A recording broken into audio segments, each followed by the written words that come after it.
দেশব্যাপী বাংলাদেশ ইসলামী ছাত্র শিবিরের জরুরি সতর্কবার্তা শিবির নেতাকর্মীদের জন্য খুবই জরুরি আলাপ। দর্শক, ঢাকা বিশ্ববিদ্যালয় থেকে শিবিরের বিরুদ্ধে মহা ষড়যন্ত্র শুরু হচ্ছে। শিবিরের সেন্ট্রাল লিডারশিপ বিষয়টা টের পেয়েছে, তারা স্বীকার করতে শুরু করেছে। দর্শক, বাংলাদেশে সেই আওয়ামী ফ্যাসিবাদ আমলের মতো শিবিরকে হত্যাযোগ্য করে তোলা হচ্ছে। যখন কায়েমি স্বার্থবাদী গোষ্ঠী দেখছে ঢাকা বিশ্ববিদ্যালয়ে ছাত্র সংসদ নির্বাচনে শিবির জিতে যাবে, পূর্ণ প্যানেলে শিবির জিতবে, হল সংসদগুলোতে শিবির নানানভাবে জিতে যাবে, তখন শিবিরের বিরুদ্ধেই ষড়যন্ত্র শুরু হয়েছে। এটা শুরুটা ঢাকা বিশ্ববিদ্যালয় থেকে হচ্ছে বা হবে, দেশব্যাপী এর প্রভাব পড়বে। শিবিরকে আবার পেটানো হবে, শিবিরকে হত্যা করা হবে। আপনারা কিছুদিন পরে শুনবেন শিবিরকে পিটিয়ে হত্যা করা হয়েছে, শিবিরের লাশ পড়েছে। দেশি বিদেশি বিভিন্ন গোয়েন্দা সংস্থা, এজেন্সি এবং বাংলাদেশের বিভিন্ন রাজনৈতিক ছাত্র সংগঠন, ব্যক্তি, বিচ্যুত কিছু ব্যক্তি এর সাথে জড়িত। কয়েক মাসের মধ্যে হয়তো বা আপনারা শুনতে পাবেন যে ঢাকা বিশ্ববিদ্যালয়ে শিবির নেতাকে হত্যা, কুপিয়ে হত্যা, গুপ্ত হত্যা, যেভাবেই হোক না কেন, ট্যাগ দিয়ে হত্যা। এবং এই হত্যার পেছনে নেপথ্যে বৈধতা উৎপাদন করা হবে। এরপর দেখবেন যে প্রথম আলো, ডেইলি স্টার নানানভাবে শিবির হত্যা যে জায়েজ এটা তারা লেজিটিমেসি দেওয়ার চেষ্টা করবে। কিন্তু মজার বিষয় হচ্ছে, at the end of the day এটা পারবে না। হয়তো বা শিবিরকে ফর দি টাইম বিং ক্ষতিগ্রস্ত করা হবে, কিন্তু at the end of the day শিবিরের সাথে পারবে না। কিছু বিশৃঙ্খলা করা হবে কিন্তু পারবে না, শিবির জিতে যাবে। দলিল, Hasina, police, NSI, RAB, BGB, army, DGFI, Bharat, র, চীন, রাশিয়া, সবাই মিলেই শিবিরকে শেষ করতে পারেনি। সেই শিবিরের হাতেই এদের সবার পরাজয় ঘটেছে। আর এখন যারা আছে তারা কোন চ্যাটের বাল, তারা শিবিরকে কি করবে? কিন্তু শিবিরের বিরুদ্ধে তৎপরতা চালাবে, চেষ্টা করবে, কিন্তু পারবে না। দর্শক, ইসলামী ছাত্র শিবিরের কেন্দ্রীয় সভাপতি জাহিদুল ইসলামের ফেসবুক পোস্ট, ছাত্র শিবিরকে নিয়ে ষড়যন্ত্র। এর মানে দেশব্যাপী শিবিরের বিরুদ্ধে ষড়যন্ত্র চলছে, এটা শিবির স্বীকার করছে। নোট অফ এক্সক্লামেশন দিয়েছে প্রায় 5টা জাহিদুল ইসলাম। শিবিরের বিরুদ্ধে মহা ষড়যন্ত্র শুরু হয়েছে। এই ষড়যন্ত্রের ব্যাখ্যা কি? আই রিপিট, শিবিরকে হত্যাযোগ্য করার ন্যারেটিভ নির্মাণ করা হচ্ছে, যদিও at the end of the day তারা পারবে না। শিবিরকে বিতর্কিত করার নানান প্রেক্ষাপট তৈরি করা হচ্ছে। সামনে শিবির নেতাদের হত্যা করা হবে বিভিন্ন জায়গায়, অথবা হত্যাকাণ্ড ঘটিয়ে শিবির উপর দায় চাপানোর চেষ্টা করা হবে। যদি এ কাজ অনেক আগেই করা হয়েছে, শিবিরের উপর দায় দিয়ে দাও, এই ন্যারেটিভ আপনারা শুনেছেন না? ছাত্র দলের প্রকাশ্যে ধরা পড়েছে। তো এরকম ঘটনা ঘটবে, শিবিরের উপর দায় চাপানোর চেষ্টা, সরাসরি শিবিরকে হত্যা, দুইটাই ঘটবে। কিন্তু শিবির সব ষড়যন্ত্রের জাল ছিন্ন করে ডাকসু, রাকসু, জাকসু বিভিন্ন জায়গায় সব ছাত্র সংসদে জিতবে।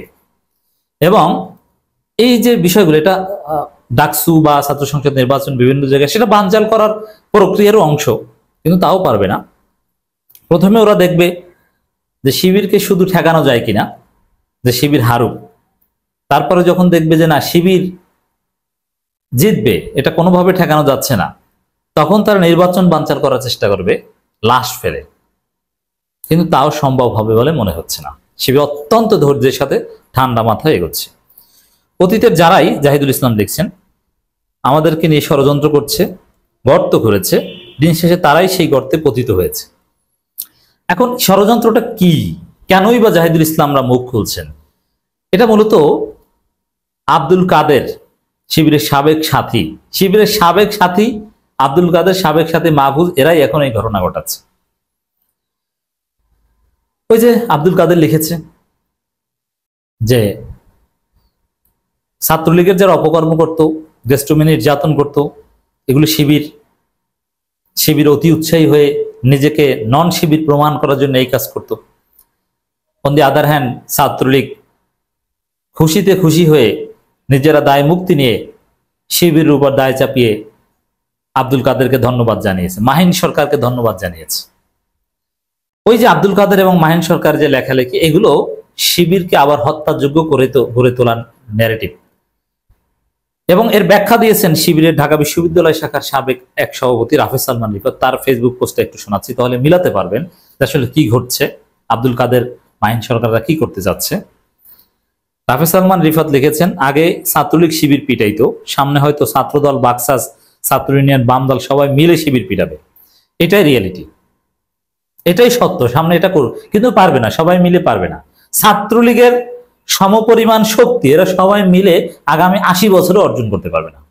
ছাত্রলীগের এত শক্তি ছিল, পুরো পৃথিবীকে এরা, পৃথিবী বলতে ওই হাসিনার পক্ষে যারা ছিল সবাইকে একত্র করতে পেরেছিল। ভারত থেকে এসে নির্যাতন করতো শিবিরকে, কিন্তু এত দূর যেতে পারবে না ছাত্রদল, বাকসাস কিংবা এই বালসাল মিলে। নিষিদ্ধ ঘোষিত ছাত্রলীগ তো আছেই, সেই প্রেক্ষাপট তৈরি হইতেছে উৎপাদিত বয়ানের মাধ্যমে। শিবির নির্মূলে রাজনীতি নির্মাণের দায় কেউ এড়াতে পারবে না। খোদ শিবিরও এমনটি আফসোস। দেখ, শিবিরের বিরুদ্ধে তিনি কি ক্ষোভ দেখিয়েছেন বা সেটা দ্যাট ইজ ডিফারেন্ট, কিন্তু শিবিরের বিরুদ্ধে যে মহা ষড়যন্ত্র হচ্ছে, হাফেজ সালমান রিফাত চমৎকার ভাবে কয়েক লাইনের মাধ্যমে ব্যাখ্যা দিয়েছেন কি হতে যাচ্ছে। আমি এটাই বোঝাতে চেয়েছি। এরপরে শিবির সভাপতি জাহিদ যেটা লিখেছে, দিন শেষে তারাই সেই গর্তে পতিত হয়েছে। হ্যাঁ, হবে। যেমন এটার একটু ব্যাখ্যা দিই, এই যে আব্দুল কাদের এবং মাহিন সরকাররা যে ষড়যন্ত্র করছে, ফাঁস হয়ে গিয়েছে যে এরা নিজেরাই শিবির ছিল এবং ছাত্রলীগের সাথে কানেকশন বা ছাত্রলীগের সাথে মিলে ওরা যে ছাত্রলীগ করতো, এই সার্জিস্টরা কিভাবে ছাত্রলীগ করতো, মাহিন সরকার কি করেছিল, কি আকাম করেছিল ছাত্রলীগের হয়ে, সব সামনে আসছে। অতএব এই গর্তে তো ওরাই পড়বে, শিবিরের সাথে পারবে না। 5 আগস্টের পর শিবিরের সাথে পারবে না। শিবির চায় ক্যাম্পাসে একটা শান্তিপূর্ণ পরিবেশ। শিবির চায় সাধারণ শিক্ষার্থীরা যাকে ভোট দিবে তারা ছাত্র সংসদের নেতৃত্ব হবে এবং রাজনীতি হবে আইডিয়া ভিত্তিক। শিবির এভাবে এগোচ্ছে, কিন্তু শিবিরের এই বিজয়, সাধারণ শিক্ষার্থীদের এই সমর্থন শিবিরের প্রতি, এটা সহ্য করতে পারছে না। এই জন্য ওরা ব্যর্থ চেষ্টা করছে। ওরা ব্যর্থ হবে, কি হবে জাস্ট ওয়েট অ্যান্ড সি। কিন্তু শিবিরের উপর কিছু হামলা হবে। 2024 সালের 1 আগস্ট জুলাই আন্দোলনে সম্পৃক্ত থাকার কারণে যে আওয়ামী লীগ ছাত্র শিবিরকে নিষিদ্ধ করেছিল, মাত্র 5 দিনের ব্যবধানে তারাই দেশ থেকে পালিয়ে গিয়ে জনতার আদালতে নিষিদ্ধ হয়ে গেল। অতীত থেকে শিক্ষা নিন, এটা বেশ কার্যকর। তাই ভবিষ্যতে কেউ নিজেদের গর্তে নিজেরাই পতিত হলে ছাত্র শিবির দায় নিবে না। আসুন ছাত্র সমাজকে গড়ার জন্য পরিশুদ্ধ ছাত্র রাজনীতি করি, না পারলে চুপ থাকা অথবা ছাত্র রাজনীতি ছেড়ে দেওয়া উচিত। উল্লেখ্য, ছাত্র শিবির কাউকে শত্রু সমকক্ষ মনে করে না। হাসবুন আল্লাহ। শিবির সভাপতি জাহিদুল ইসলামের এই বক্তব্যের মধ্যে বিশাল বার্তা, কঠিন থ্রেট দেওয়া হয়েছে। এইসব আকাম টাকাম ছেড়ে আব্দুল কাদের, মাহিন, তোমরা ভালো রাজনীতি করো, নইলে তোমাদের কি হবে তোমরা নিজেরাও টের পাবে না। তোমাদের গর্তে তোমরাই পারো, যেরকম হাসিনা করেছিল। ছাত্র দলকে সেই বার্তা দেবে, আর ছাত্র ইউনিয়ন এইসব বালছাল এগুলো তো কিছুই না। অতএব দর্শক, শিবিরের বিরুদ্ধে ষড়যন্ত্র চলছে, শিবিরকে সতর্ক হতে হবে, একই সাথে আত্মবিশ্বাস রাখতে হবে। কেউ ষড়যন্ত্র করে পার পাবে না, নিজেদের গর্তে নিজেরাই পড়বে। ঢাকা বিশ্ববিদ্যালয়ে হত্যাকাণ্ডের মতো ঘটনা হয়তো বা দেখতে হবে, কিন্তু শিবিরকে ফাঁসানো যাবে না ইনশাল্লাহ।